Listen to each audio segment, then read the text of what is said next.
بسم الله الرحمن الرحيم الحمد لله رب العالمين الصلاة والسلام على أشرف الأنبياء والمرسلين نبينا محمد وعلى آله وصحبه أجمعين أما بعد እንግዲህ ባለፈው ተወሱል ላይ ወይ መመጀን በሚባለው ነገር ላይ በሁለት ክፍል ተነጋግረናል። አንደኛው የሚፈቀድ በሶስት መልኩ በሶስት ነገሮች ከሆነ እንደሚፈቀድ ከዛ ውጭ ባለው ግን በተለያዩ ነገሮች እንደምሳሌ አየናቸው አሉ። በሞተ ሰው ላይ ሄዶ ዱዓ ማድረግ መመጀን ከዛሊካ አጠገባችን በሌለ ሰው በነብያት ጃህ እና ከዛሊካ በሷሊሆች ክብር አላህን መለመን እንደማይፈቀድ ማስረጃዎችን ያመጣው ተናግሬያለሁኝ። ክልክል እንደሆነ በሸሪዓችን ማለት ነው። ዛሬ ደግሞ በአላህ Subhanahu Wa Ta'ala ፍቃድ ተወሱል በሞተ ሰው አጠገባችን በሌለ ሰው እንዲሁም ድረሱልን ማለት ወከዛሊካ በቀብር ጋር የተለያዩ አምልኮቶችን በመስራት ቀብር ጋር በማረድ ወደ አላህ እንቀርባለን ማለት እንደዚሁ በሷሊሆችም በነብያቶችም ጃህ ክብር ወደ አላህ ዘንድ እንቀርባለን የሚሉ አካላት የሚያመጧቸው ማወዛገቢያዎች አሉ። እነሱ ላይ የሚያመጧቸውን ሐዲሶች እያንዳንዱ ያነሳን መልስ እንሰጣለን ማለት ነው። የመጀመሪያው ሐዲስ እንግዲህ ሁለት ሐዲሶች ናቸው አሏቸው። ሁለት አይነት ሐዲስ ነው አሏቸው። አንደኛው ሐዲስ ضعيف ነው መውዱዕ ነው ምንም ማስረጃ መሆን አይችልም። ሁለተኛው ሐዲስ ደግሞ ሷሂህ ሆነው ያላግባብ የተተረጎሙ ናቸው። ሰዎች ያላግባብ የተረዷቸው ናቸው። እነሱን ሁለቱን አንድ ላይ እያንዳንዳቸው ወደ አራት የሚሆን ሐዲስ አለ። እነሱን ያለው እንግዲህ ضعيف እና ተቀባይ ከሌላቸው ሐዲሶች የመጀመሪያው ሐዲስ ነብዩ አለይሂ ሰላቱ ወሰለም ምን ብለዋል ተብሎ ይወራል። ሐዲስ ተወሰሉ ቢጃሂ فإن جاه عند الله عظيم أو إذا سألتم الله فاسألوه بجاهي فإن جاهي عند الله عظيم ይላሉ። ይሄ ነብዩ አለይሂ ሰላቱ ወሰለም ብለውታል ተብሎ ነው። ምንድነው የሚለው ሐዲሱ?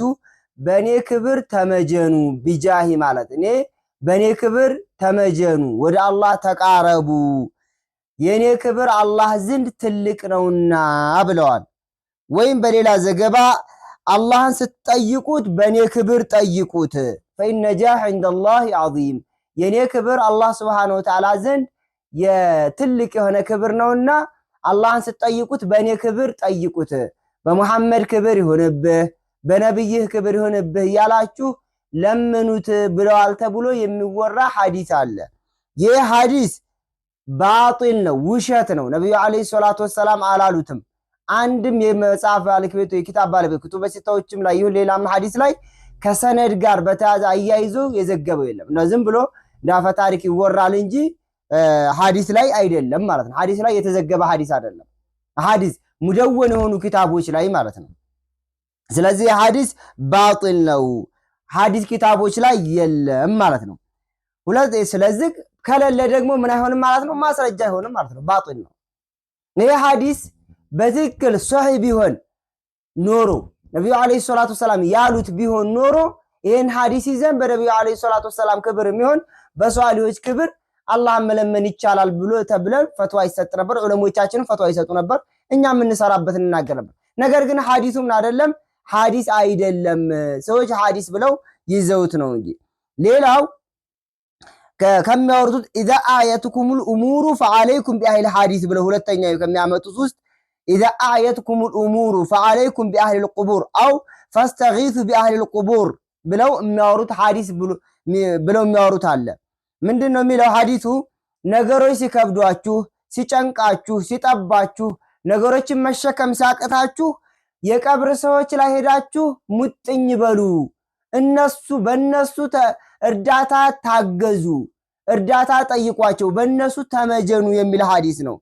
ወይ فاستغيثوا باهل القبور وهو حديث مكذوب مفتر على النبي صلى الله عليه وسلم باتفاق العلماء ሁሉም ዑለማዎች በሁሉም ዑለማዎች ስምምነት ይሄ ሐዲስ የተዋሸ በነብዩ አለይሂ ሰላቱ ወሰለም ላይ የተቀጠፈ ሐዲስ ነው።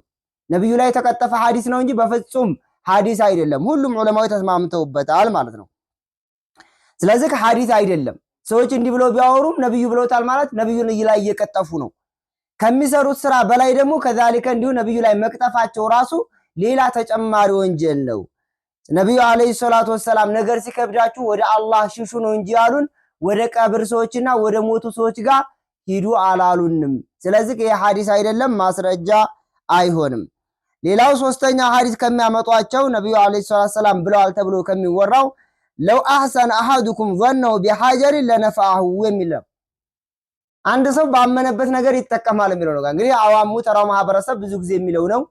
አንድ ሰው በሆነ ነገር ታመነ እንደው በሆነ ነገር ጥርጣሬ ጥሩ ይሁን እንጂ ይጠቅማል ብሎ ነው የሚያምኑት። ለው አህሰን አሐዱኩም አንዳችሁ እኮ ካሳመረ ظنوا ጥርጣሬውን بحجر በድንጋይ እንኳን ቢሆን ለነፋሁ ይጠቅመዋል ብለዋል ይባላል። ይሄ ሐዲስ አይደለም፣ ይሄም ባጢል ነው።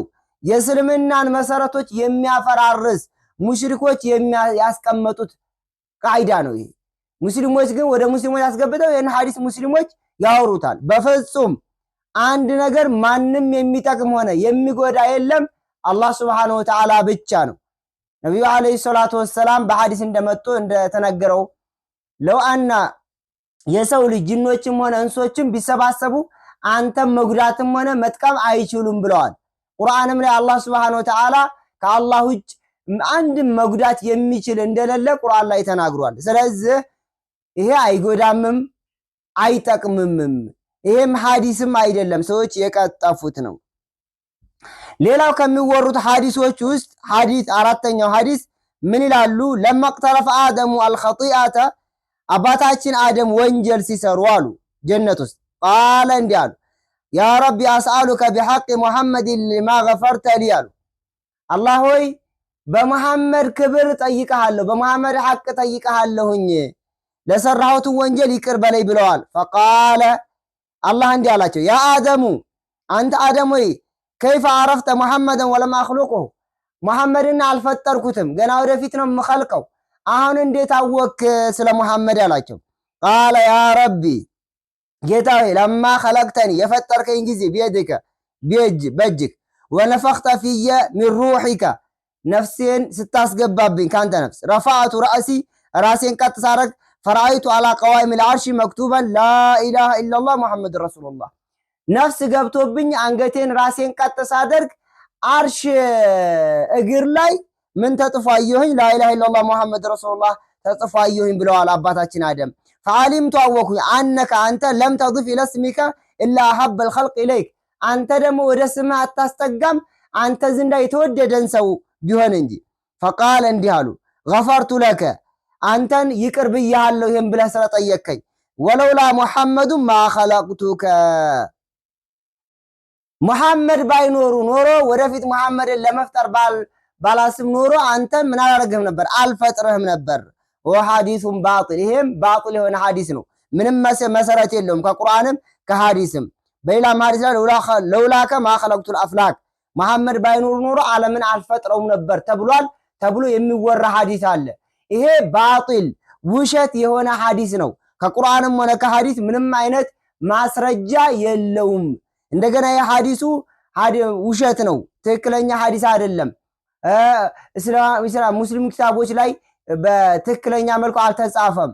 ምንም ለማስረጃነት እንኳን ለእምነት አይደለም ለፈዳኢል አልአማል እንኳን የማይበቃ ሐዲስ በጣም ውሸት የሆነ ሐዲስ ነው። ስለዚህ ይሄ ሐዲሱ ደግሞ ውሸት ከሆነ ምንም ማስረጃ መሆን አይችልም። ነገ አላህ ፊት እንዲህ አይነት ነገር ከሰራን ያስጠይቀናል። ነብዩም ላይ ነብዩ ያላሉትም ብለዋል ማለት ነው የሚሆንብን ማለት ነው። ስለዚህ እነዚህ የሚያመጧቸው ሐዲሶች ሁሉም ምንድናቸው? ውሸት ናቸው፣ ባጢል ናቸው። እነዚህ አሁን ያረየናቸው ሐዲሶች እነዚህ ናቸው ዋናዎቹ ማስረጃዎቻቸው። ስለዚህ እነዚህ ባጢል ከሆኑ ደግሞ በባጢል ላይ ማስረጃ አድርጎ ማቅረብ ሁለት ነገር አለው። አንደኛ ነብዩ አለይሂ ሰላቱ ወሰለም ላይ መቅጠፍ፣ ሁለተኛ ይሄን ነገር መስራት አላህ ያላዘዘበትን ነገር አላህ ስሩ ያላለውን ነገር መስራት ነውና ክልክል ነው የሚሆነው ነው። ኢንሻአላህ በሚቀጥለው ደግሞ ሶሂህ ናቸው ብለው ያመጧቸውን ሐዲሶች እናያለን። እነዚህ ግን ውሸት ናቸው። ወሰለላሁ ዐላ ነብይና ሙሐመድን ወዐላ አሊሂ ወሰሐቢሂ አጅማዒን። ወሰላሙ ዐለይኩም ወራህመቱላሂ ወበረካቱ።